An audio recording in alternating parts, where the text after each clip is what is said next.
Today's story is about Fredia Gibbs.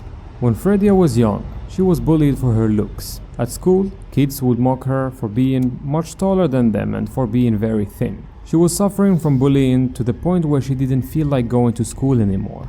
She told her parents and they started helping her, but only at home, and letting her know that she looked good and that she shouldn't believe everything that the kids at school told her. Until her uncle found out about this and he introduced her to martial arts. So she would start going to the gym with him and training kickboxing.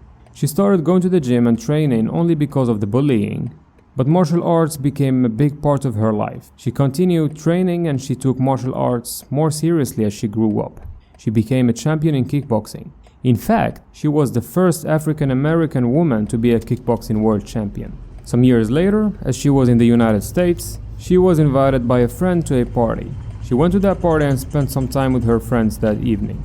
And as she was leaving, a stranger from the party offered her a ride home as he was also leaving at the same time. She accepted the offer. She got into the car with him and they started driving. He had a big van.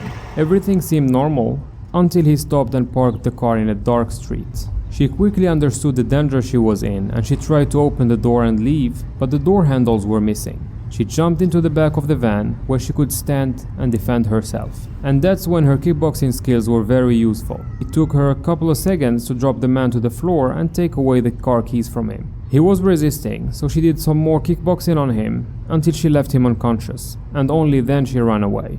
A couple of years later, while watching TV, she saw the man who had attacked her that night on the news. He was Franklin Jr., a serial rapist and killer who had killed more than 100 women. This is the end of our story. I hope you enjoyed it. I will be posting more stories like this in the future, so if you don't want to miss any new story, then consider subscribing if you haven't already. See you in the next one.